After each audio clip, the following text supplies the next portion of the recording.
Grabe, totoong teacher na talaga ako dahil na-experience ko na nga ang classroom observation. Hey! It's me, Badge Veron. It's another day, another ka-vlog vlogan.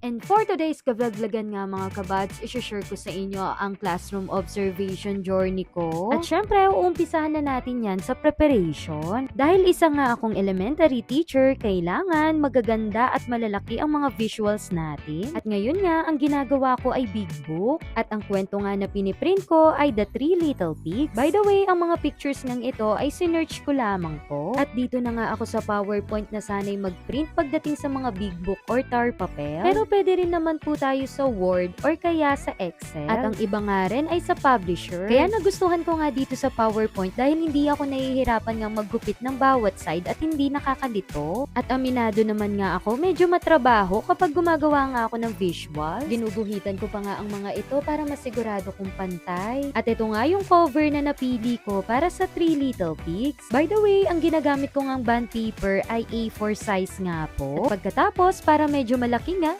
ginawa ko ng 2x2 ang big book. Tamang-tama nga ang mga pictures at kahit yung mga words. Once upon a time, there were three little pigs. Char. Alam nyo ba, dati, kapag nakita ko to na meron ng ganito, ay, papalitan ko na, pero ngayon, kailangan magtipid. Char.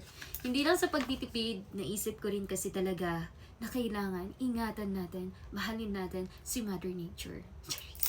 By the way, ang topic nga na napili ko ay characters. At ito nga ang protagonist and antagonist o kaya heroes and villains. At sa madaling salita, bida kontra bida. At ito nga ang gagamitin kong kwento para sa lesson ko. By the way, baka makatulong po sa inyo. Alam nyo ba itong Gemini na ito ang laking tulong para dito sa visual aids ko? Hindi na nga ako medyo nahirapan pang mag-search ng mga iba't ibang pictures. Nakakatuwa pa nga na pwedeng personalize ang pagkakagawa. Basta galingan mo lang sa paggawa ng prompt.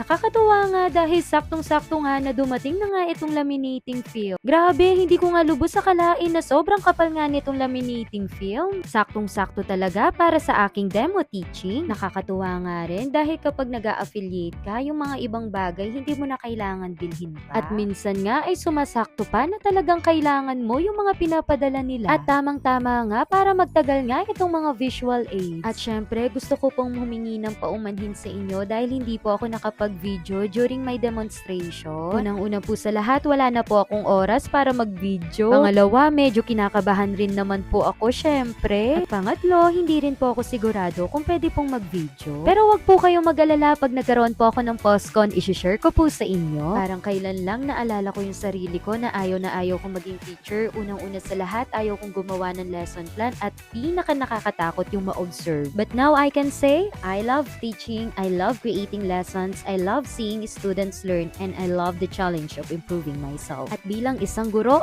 hindi lang lagi ito tungkol sa atin, kundi tungkol na sa mga batang tinuturuan natin. Hindi lang sa kung paano tayo kagaling, kundi paano sila matuto. At para maging magaan at masaya ang lahat, always remember, samahan mo ng pagmamahal.